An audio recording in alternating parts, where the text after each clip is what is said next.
struggling under the burden of drought, desertification and conflict. This is Western Sudan's Darfur region. In parts of Darfur, a mix of poverty and lack of development seems to pose a greater challenge than the raging conflict. Competition for Darfur's scarce resources such as water and fertile lands is considered a driving force behind the violence, in which more than 300,000 people have died since 2003, according to the UN. Darfur needs a lot of development, a lot of reconstruction, a lot of rehabilitation.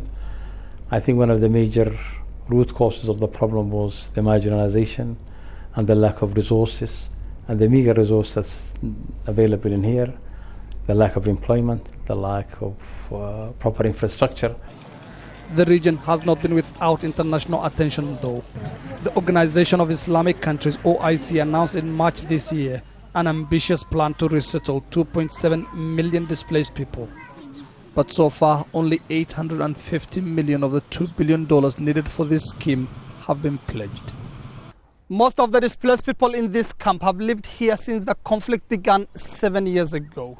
Some of them had their land and other property robbed of them.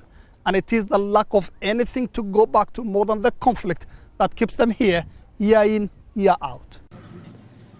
Physically disabled ABUBAKAR Umar says he would rather leave the camp if he had somewhere to go back to. He has been forced to make some goods that he sells to his neighbors to feed himself. We're not getting as much food as we used to, and most of it is divided among the camp leaders. I have nowhere to go back to if I leave the camp. Some complain of the lack of government efforts to relieve their plight. Sheikh MUSA, a community leader, says he has lost all hope of help from the government. We have waited for 7 years to get help from the government. Do you think it will come to our rescue? There are doubts about whether the Sudanese government alone can take up development and cure poverty in Darfur.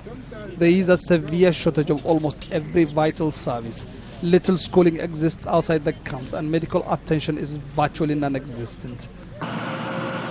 Here, UN peacekeepers from Pakistan repair a road destroyed by floods in Western Darfur. They are filling a void left by the Sudanese authorities. But though vital, their desperate efforts to help fix Darfur's infrastructure remain just a drop in the ocean. Mohammed Adow, Al Jazeera, ELGENINA in Western Darfur.